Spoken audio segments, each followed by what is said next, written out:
I not only take the responsibility for my companies and my employees, I also take the responsibilities for their families, take the responsibility for the education of their kids, the responsibility that they can go. Hello and welcome on the podcast From Noise to Sound. I'm Dimitrios Marinos, your host from HSLU. And today I have a very special guest. She is multi-managering. She is in the board of directors of multiple companies, and she has her own companies as well that she's running in parallel. This is like a woman Victorinox, I would say. She's really successful in this terms. Is a woman that actually has a lot of power. I knew her from my beginnings when I started being an entrepreneur, and really like the way she operates and her leadership. So it's for me a pleasure to have her today at our podcast.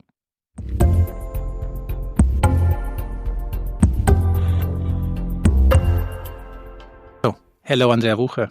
Nice to have you here.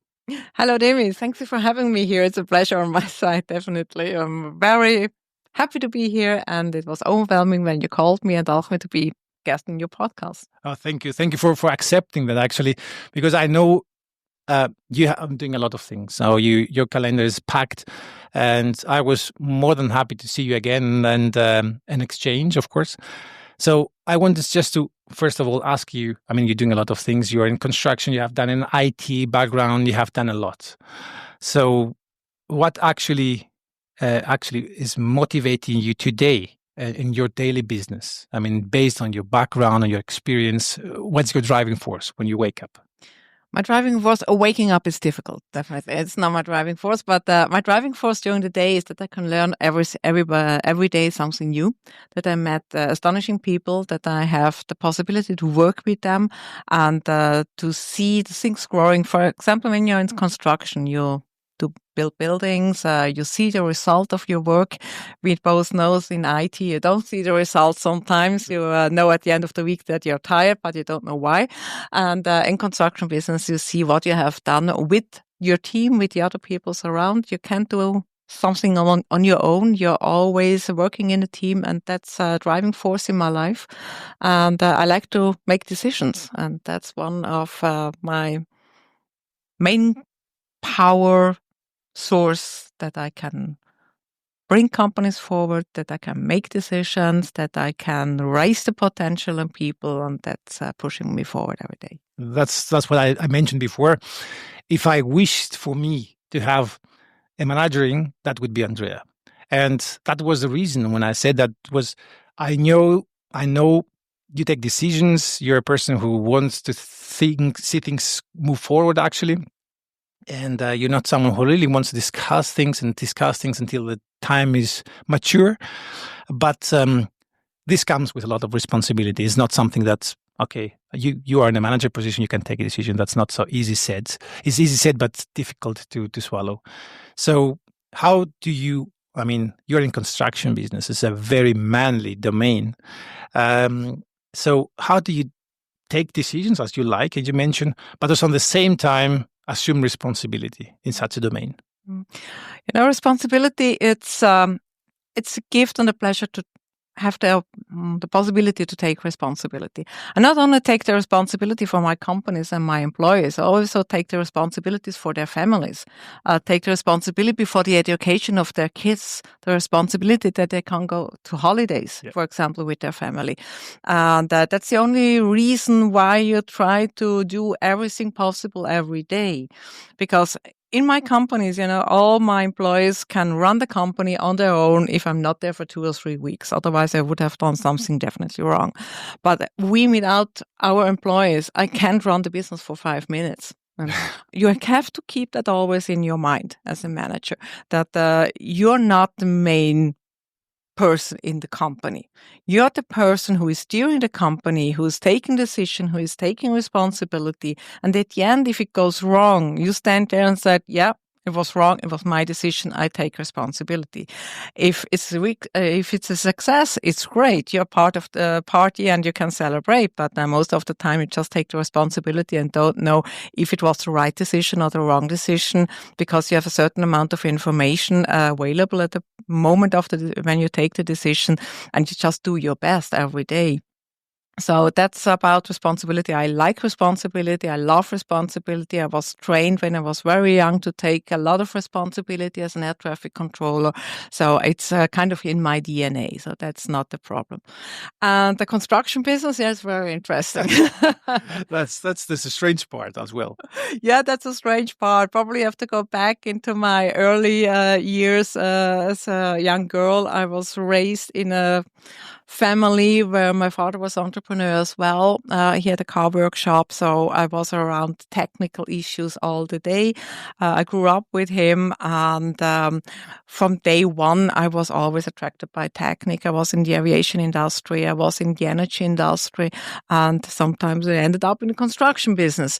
Sometimes I wonder how I ended up there because I have no construction education background. I'm not an engineer at all. I come from the IT business, as you know, and but the construction is. I like the construction because you have to take decisions every day, or latest the next day. You can't wait for 3 weeks. So say, I have to think it over. I have to write a concept. I have to talk with different people about it. You have to decide today or tomorrow because you can't stop a construction site for weeks or months until you made up your mind. That's actually, now you have convinced me to move from IT to construction. But what I wanted to say is you mentioned something very interesting to me. You see a lot of companies, you manage a lot of companies at the same time.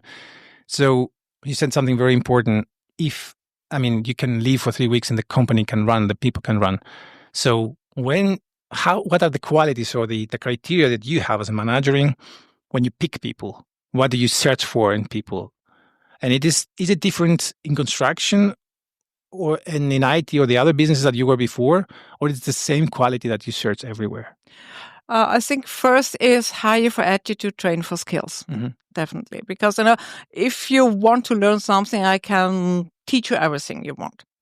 But your attitude, your personality, I can't change. I have to live with it and it has to work in the company. I think the difference between construction and IT is in the IT business, I can leave you somewhere in the background and you program your code and nobody ever sees you. Nobody ever has to talk to you. So that's not so difficult. On the construction, you're on site, you're working with other companies together, you work with the owner of the building, for example, of the Wucher building, you work as a project manager, and therefore you need also a lot of communication skills and competence. You have to manage yourself, you have to manage the construction site on your own. There's nobody next to you you can ask, how should I do it? You have to make up your mind. You have to think yourself, how do I gonna solve this problem? How do I solve this issue? You have different nationalities. You have different ages on the construction side. So therefore, the skill set, for example, for a project manager on construction is more or less the same than you have as a manager in a smaller company. Now, you mentioned also as well, the changes that you have done in your career. Usually a person makes one or none. And then you started, I can understand where you're coming from, your roots. Let's say you said your father was a mechanical, you had a garage, let's say. And so you've seen someone working with his hands. That's your first images that you take when you grow up. Yeah. And then you come to aviation, and then you go into IT, and then I'm sure perhaps I'm missing something in between, and then you end up somehow in construction. So how do you manage to make those changes in your career? And still, you were successful in every segment. I know you from IT. You were also successful in sales, in bringing out new value to the customers. How do you do this change? When do you decide to make the change? When is the inflection point when you say, now I'm changing? I had a lot of luck in my life. Definitely. It's also, you need luck also in your career and in your life. And for example, the nicest change was from IT to energy. I was in the job interview and they asked me if I want to start in the energy department, in the energy company, big energy company in Switzerland, in the international sales business, which was also the trading department, and to build up some subsidiaries in Germany, in France, and in Italy. And I told them, look, I know quite a lot about sales. I know quite a lot about IT. I know quite a lot about backend systems, but I cannot explain you the difference between kilowatt and kilowatt hours. No chance. But I can learn it. And that was the key. And I think it's always when I got an opportunity to get into something new, I always ask myself, why not? I never ask myself why. Mm-hmm. And this why not brought me to 11 different industries, which I worked indirectly or for IT in it. And this background is priceless, definitely. Sure. And it's also needs a lot of energy because you always start from scratch. That's what I mean with change. I mean, it needs energy, and not only one time to make it. We need 11. You always start from scratch. You come in a company and you're the one who knows nothing about it. You just bring your experience with you. You bring your curiosity with you, and hope that you can really fast and really easy get into the stuff, know how the company works, how the business runs, so that you can bring in value to this company. Mm-hmm. But you're always the one who knows nothing at the first day. And either you hate it or you like it. I like it. I think that's also, therefore I'm a little bit astonished that you mentioned about luck, because I think luck is when preparation meets someone. So you were prepared to find the luck. I mean, you were successful in a prior business, so you're not starting from zero, let's say. Of course, the segment is new, so you have to learn the specificities, but you were experienced, you were successful before in IT, you were successful in aviation and so on and so forth. So luck, it meets you some way, half the way around, right? So it's not always there. But for me, it's also interesting that you put also how you put your ego back. I mean, you were successful in a segment, and you know what? I have enough from IT, for example. I'm going to energy, for example. So how do you leave something that you know you are good and you know you're successful, and you go to somewhere you say, I might completely fail? I mean, the chances are there. Yeah, the chances are always there. It's a very nice definition of luck. I really learned something. The thing is, when you go into something new, you can grow. You can never lose in life. You can grow, or you learn something, or you can win. But you never lose. And there was always the potential that I fail, that I can't succeed in a certain business or in a certain position. But also then you have learned something that you're at the wrong place. Mm-hmm. If you never try out new things, you're stuck in the old business. You're stuck in the old company. And one of the issues with in my life and my personality is that I get bored after a certain time.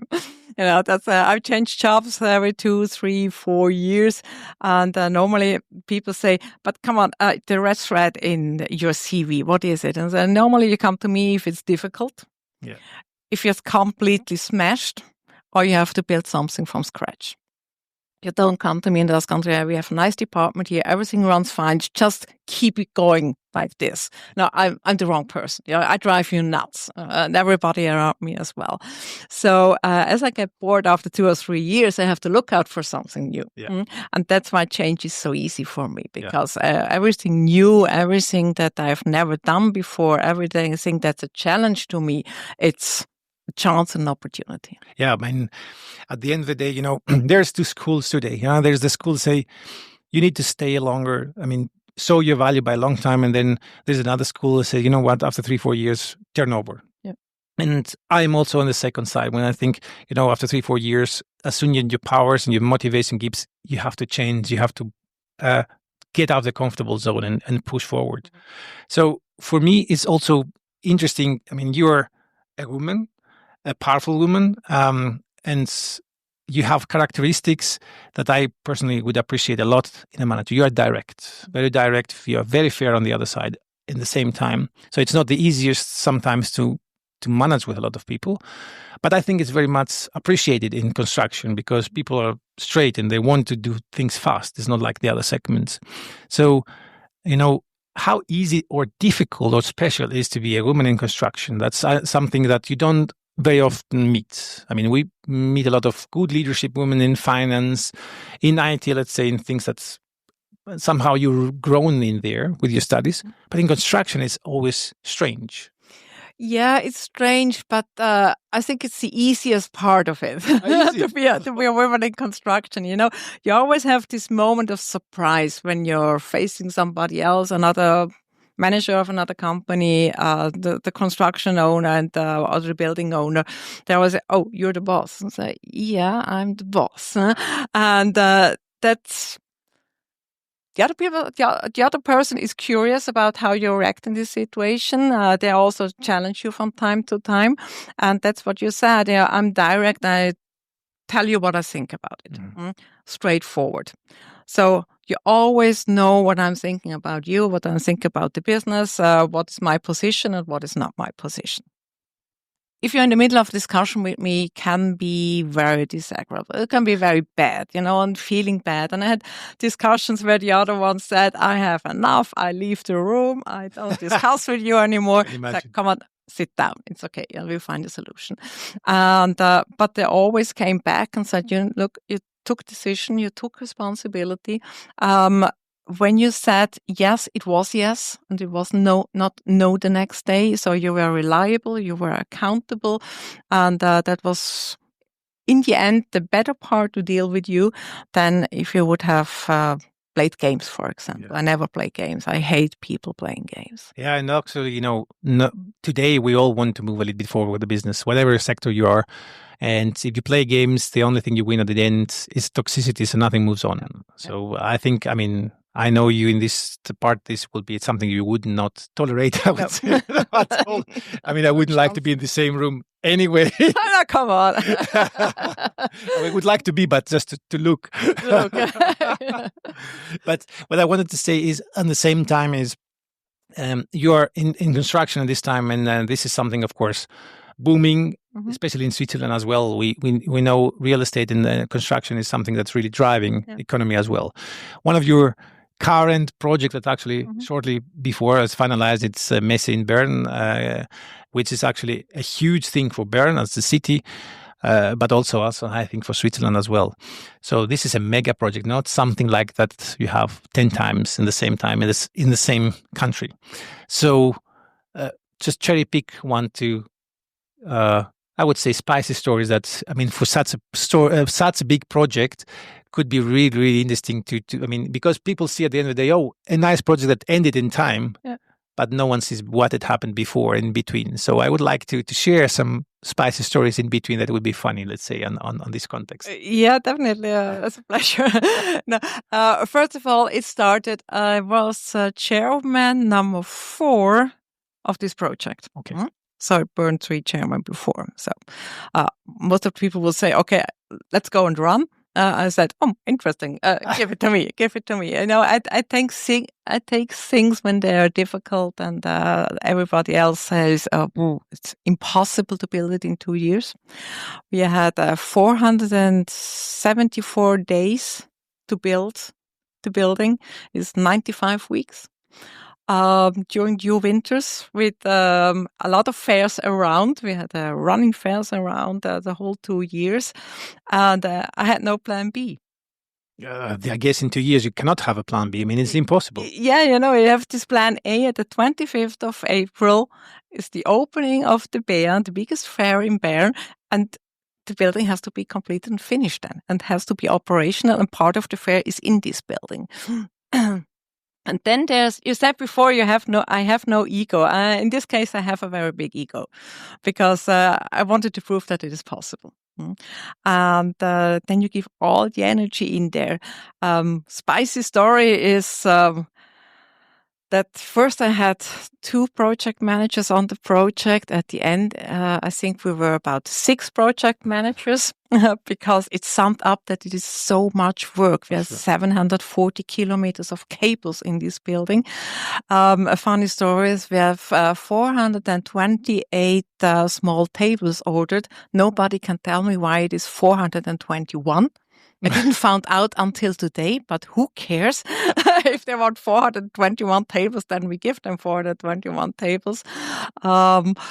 And we had 117 companies working in this building, for this building, all around. And you have to manage them. You have the project managers from a very renowned company in Switzerland, from HRS. We had a very good understanding. But I had a budget of 108 millions. Tight. It's very tight. Tight. It was once 125, and then we strapped it down to 108. And you have the user of the building afterwards is Bern Expo. Yeah. And they rent the building from me, and they said, okay, we want to have this, and we need this one, and there we need some more technique, and then we need more rigging, and then we need some more. Hey, stop it. I don't have the money for it. Yeah. Either you pay it yourself. I can pay it. I have no money for it. And that's the daily discussion you have in every project meeting and everywhere. And at the end, you're talking about colors on the wall. And you say, come on. You don't have the time for I don't care if it's blue or pink or green or And then you have to say, okay, sit down. Which color we take? Yeah, it's okay. And 1 week before I took over the building, I was running through the stairways, and saw 2 different colors. The stairways in the hall. I said, why we have 2 different colors? No, Andrea, it's the same color. It's not different colors. No, it's 2 different colors. And we measured the color and the color code, and it was 2 different colors. Oh. So 1 week before we handed over the building, I said, read on the floor. Because wrong color. But I would assume that this color was not that major difference, but your eyes caught it. Yeah, and my eyes caught it, and it would always see it, and if I can see it, the other ones can see it as well. And there's the ego again. I said, no. I don't have anybody in this building who's going through the building who said, Andrea, didn't you see that there are 2 different colors? No way. No, I understand. I understand. I mean, it's a huge, it's a mega project. And as I mentioned, this project is not something you come across, 2-3 times in your life. But I'm curious, was it the most exciting project in your life? Difficult question. It's an honor to build the Festhalle. Sure. It was definitely an honor because it's important for Bern, for the city of Bern, for the canton of Bern, and for the country. It's definitely an honor, and left me speechless in the first few days as I heard that I should do it. The biggest project in my life. No, I think not the biggest, the most exciting. The most it can exciting. Be something small. It doesn't matter. It doesn't matter. Something that you say, it's been so many years, or it's this one or whatever. It doesn't matter. But it's really still in my heart somehow for some specific reason. It doesn't have to be, The most exciting thing was when I left as CEO from Weiss and Appetito, and I stood there and said, what shall I do now? A lot of headhunters were calling for Wucher, what job would you like? Which CEO role, which company? I said, no, I need to do something different. I have to be entrepreneur again, and I have to build something from scratch. Mm-hmm. It took me some years until I found the right business partner for it and the right industry for it. So bought the company in Austria, bought the company in Slovakia, working in another country where you think more or less the same culture, forget it. Forget it. Business in Austria is completely different than in Switzerland, and Slovakia is another number, definitely again. And there also it's the same, it's always the same principle is starting from scratch. Mm-hmm. Starting from scratch, leaving the comfort zone. I get nervous in the comfort zone. I don't feel comfortable in the comfort zone. Absolutely not. No, definitely no. It makes me so nervous when I feel that I'm sitting in a comfort zone. I need to have the challenge around. But is it because the challenge, or you think now I have no value because I'm comfortable? I mean, no. It's psychological. It's only the challenge. It's a challenge. It's only the challenge. It's probably you can also say, Andrea, you constantly have to prove yourself. Can be. Yeah, I don't know. You prove it in yourself because the market knows. I mean, it's not about anyone else. Yeah. And but that was exciting to start from scratch with slightly over 50, building up your own company with construction company in Austria, construction company in Slovakia, which is very successful. Nobody was waiting for me out there. We bought the company, my business partner, we bought the company, said in front of 65 people, said, hi, I'm Andrea, I'm your new owner. Knowing without you, will never work without me. You haven't wait. There was nobody waiting for me. Yeah, but I think that was exciting. I think when in the early years when I was starting with my own company, and then you mentioned once entrepreneur, always entrepreneur, I kept it in my mind. It's in a safe place, and I think experiencing you, it's exactly what it drives you, because as an entrepreneur, you dive always in the unknown. Yeah. Either would be a financial issue, it would be a project, whatever it is. It's always a challenge. It's not a walk in the park in any way. So I can imagine being one of the 65 people seeing a Swiss woman in front of me in Austria and saying, I'm your new owner. I would say this is 1st April joke for sure. But I think we as a man on the other side, when you have such energetic, dynamic women on the leads, I think sometimes you gain confidence very fast. I mean, faster than men. We men sometimes challenge ourselves. We have a manager, but if you believe in a woman who is more nurturing in these terms, actually you have a good mix of this company is going to be fine. Yes, the big advantage when you're a woman in a man business, you're no competition. Yeah, definitely not. It's a good view, actually. I've never thought about it. I'm not a competitor with you because, you're a man, I'm a woman, easy go. You don't feel like competition next to you.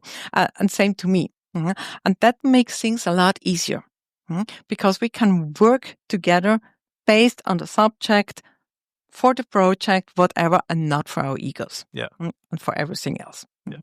And they call me, for example, my employees in Austria, don't call me Andrea. They always call me Chefin. Really? Yeah, they're making a joke of it. Oh, can you ask Chefin about it? I said, yeah, it's nice. We have a good laugh about it, and that's okay. But they accepted it, that there's a woman as a Chefin, and then once had an employee who said, look, I had somebody was elder than me who was my boss, somebody younger, I had a doctor as my boss, and I have a woman as a boss. Who cares? Who cares? It's not about the packaging. It's about the content. And it's actually good that you see it this way. It's not always like that in the market. And I want to take you a little bit back on that. I mean, right now we see it's a huge phase in the market. The committees of inclusion, diversity has been everywhere out. I mean, big companies have started, smaller is also following as well. I know you have a very specific point. I mean, skills count. It doesn't have to be about gender, and I fully agree with you on that. Nonetheless, it's really a little bit vulgar the way it happens right now. I just have a feeling. But I mean, I would like first to ask you: have you, in your career, felt intimidated somehow as a woman? I mean, not in construction, which could happen, let's say, but in IT, we were in 11 different sectors. And what is your position, let's say? What do you think about now that all these committees has gone out? Do you think women are going to be profit from the situation, not? Or what do you think could be the difficulties? I think on one side you profit as a woman because, I always ask when somebody asks me, what do you think about quotas? So, would you like to be a quota man, say it this way? No, definitely not. And quotas for women, I think it's extremely bad because sometimes you get women hired into jobs and onto positions where they don't have the skills for it. But they need a woman. Otherwise, you get smashed by your shareholders, by your boards, whatever. So you have to have a woman in a certain position. If she's the right person or not, who cares? And that's not very good for women because she will fail, definitely.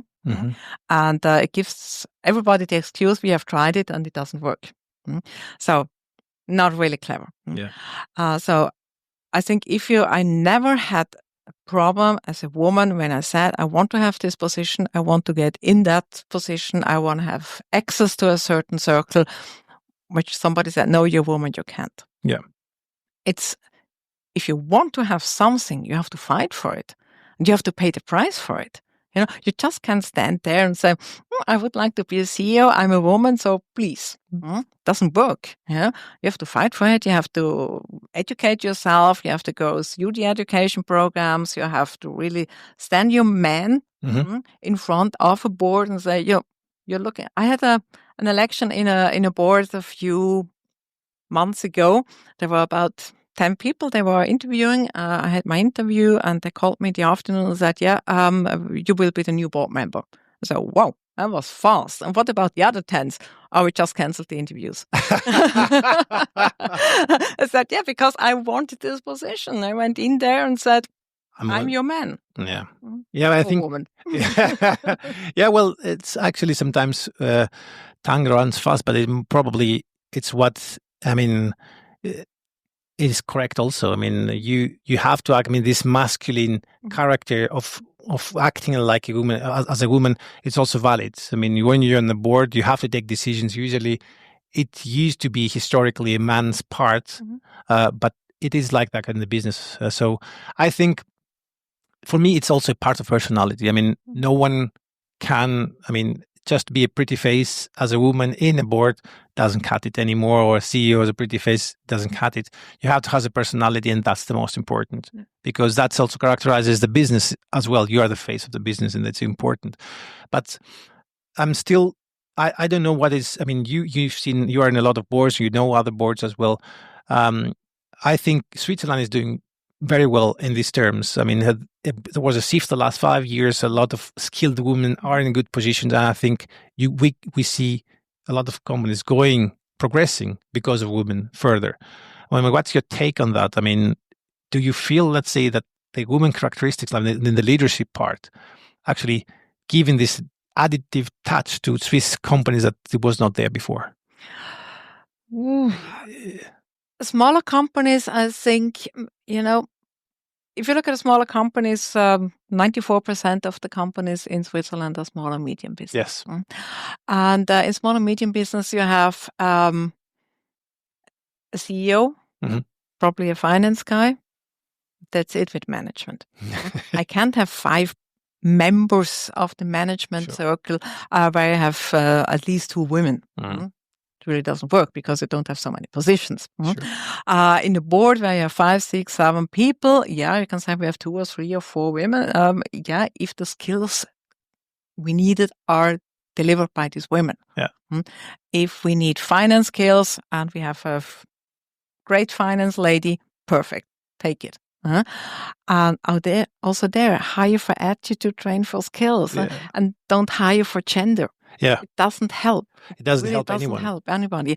And I once said when I was first coming into construction business, they asked me, how was it and how did it felt? And I said, look, everybody who faced me the first time said, wow, woman, how do I handle it? Because you have no training set, for example, to handle a women CEO. That's not your fault. That's not my fault. It's just history. It's history. And give the opposite onto the other person the time and the possibility to get to know each other, to learn how to handle it. If we argue with each other, I don't start crying. Don't worry. Probably you start crying. I don't know. No, I don't start crying. I don't get emotional, whatever. It's just the same thing. It's just a different packaging, but the rest is all the same. And it's the main thing, I think we have a lot to do and quite enough to do to work for our companies and to get results for our companies and navigating some difficult times at the moment. And the skill set is relevant and the personality is relevant. And if it's women or men, I don't care. Sure. I think they should be relevant. And I think at least we have a good setup in the society that actually supports that. Now, you have 6, 7 boards mandates. You have your own companies. Your week should be a mess. And you have, I know you told me also before, you have at least six days a week, and then you take Sunday, like in the Bible, God gave Sunday to rest, and then you take Sunday to rest. But I mean, this has happened week after week after week. Where do you recharge? How do you find the energy I mean, of course, you do tasks that you like. You can be picky, but nevertheless, you're human still. Yeah, still human. If I can sleep, I sleep a lot. Sunday I can sleep until 10 o'clock in the morning, no problem, 10 hours in a row. I'm also from time to time at 6 o'clock in the morning at a golf course. My own the animals around, the greenkeepers around. That's our golf course then. And playing a round of golf, 18 holes just for me and myself. I like to spend time on my own because I'm together with a lot of people. Yeah. I discuss a lot with people. I've argued a lot with people, so I enjoy being on my own. For example, driving 8 hours through the night in my car from Switzerland to Austria. You can think about your issues. You can listen to music. I can recharge in these hours. I was meditating since 25 years. So if I really feel uncomfortable in a situation, or if I have to write a piece of paper and I have no idea what to write, happens. I'm getting nervous, I'm getting stressed, whatever. Take 10 minutes, meditate down, focus again, restart. And I think you have to have your instruments how to handle this. I like to take my holidays. I always take my holidays. I never skip holidays because once Leah Cocker said... No phone in holidays? I phone and laptop always. I can't live without it. But it's not a burden, because it's choice then. I was like, I want to check my emails, we'll know what's running. And also I check my emails, read my emails, close the laptop, and it's over. Yeah. It's private life again, business is gone. Leah Cocker once said to one of his managers who asked him if he get promoted because he was one of the most loyal employees he had. He never takes holidays and whatever. I said, Leah Cocker, how can I promote you to manage a company in this size if you're not even capable of taking and organizing 4 weeks of holidays on your own? That's valid. That's definitely a valid point. You know? Yeah. You have, if you want to run your business on a high level, if you have a packed business, if you want to do multiple things parallel, you have to manage yourself as well. You have to be in good shape. Your body has to work. I was never sick in the last winter when everybody was sick. You have to manage your body. You have to manage your health. You have to manage your thoughts and your well-being, and then it's possible. Otherwise, it's not possible. You have to manage yourself as well. Yeah, just for the record, I wanted to say that. I wanted to say from the beginning of this podcast. I mean, Andrea has the longest tee shot in golf in the longest hole, let's say, in golf course in Switzerland. I mean, only Andrea can have, just to give you just a spot who is actually Andrea. But I just want to ask you a last question. Now, you know yourself, you know your history. Usually, based on your history, you can forecast a little bit the future. So, I mean, it's a little bit cliche, but when is the next change of Andrea? When it's perhaps bad, but let's say, could you forecast? Could you see a change in the next years for Andrea as well? Yeah, normally people would say, Andrea, now approaching 60 in a few years. So what do you think about retirement? As I can't imagine retirement. I couldn't imagine you either. No, definitely not. So work will go on. I think with our companies we own, we have the next steps to grow the companies. We have set up all the right people at the right place at the moment, so we can do the next step in growing the companies, double return, keeping the margins, playing a bigger role in the market as well. That's my next challenge, and I want to prove that it's possible. Always there, want to prove. Yeah, it's possible. I need the challenge. And at the next step, the next challenge, I don't know what is approaching. Sometimes people approach me and say, Andrea, I need you there. I have a problem and I need your help there. Or can you support us? And I say, yeah, let's do it. I always say a lot of time, no. Because there are things that I'm not interested in. And the day has 24 hours. The night has 8. Huh? That's why we're making here a late night show. Yeah, sure. Just for information, we're sitting here at 9:30. 9:30, yeah, in the evening, not in the morning. And so the next change is probably growing our own companies, buying an additional company, go into a new market, go into a new country. I don't know. I have no idea. Dimi, I have no idea where I'm in 10 years. No, that's good that you don't know, because I'm sure definitely that it will be, if we sit again in 10 years, I think I will be definitely amazed. But I have a point to make, and I would like to ask you here. For example, if you could turn the time back 35, 45 years old, let's say 40, and then in your 40s, where a lot of people make a change there. I mean, you have a little bit of experience, but not so much, but you say, I have enough of what. What would you definitely think? What would you change? Let's say, what would you propose this person like, which is 35, 45, who is ready to make the change in these markets? When you're in a job and you're sitting at your desk at 12 o'clock noon,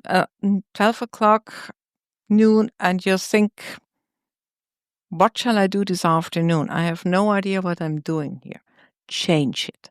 I was in this position. I had a job and I said, Andrea, what the hell are you doing here? I have no clue what they want from me and what shall I do? 8 hours a day, it's quite too long to do this job. After 4 hours, I was bored. I didn't have anything to do anymore. And I stayed. Okay. And that was a mistake. I should have quit earlier. I had no idea where to go, but there I wasted time. Yeah. So don't waste time in these terms. Don't waste time. If it doesn't fit, it doesn't fit. It won't change. Cut. Leave it, change it. That's why, for example, if you look in my WhatsApp, there's love it, change it or leave it. Yeah, I've noticed as well. But Andrea, thank you very much for being here today. I mean, I really much enjoyed it. And I think it was for me also revelating, knowing that you're doing so many things. And I think it would be very inspiring for the people who are listening about that, because I think it's also different. I mean, if you search in the internet, there will be a lot of things about you, but I think I could cherry pick a lot of things that I also didn't know about you. But thank you very much for being here today. Thank you for having me here, Tim. It was a pleasure as always to meet you and to talk to you. Thank you. Thank you very much. And for you, I hope you enjoyed as well the podcast with Andrea. Stick around and also follow us on our LinkedIn, and I could be able to share with you some also more insights. And in looking forward to be in touch with you also over your messages, which you send me also frequently. But thank you very much for that. And from my standpoint, thank you for listening to the podcast, and wait for you the next time. Take care there.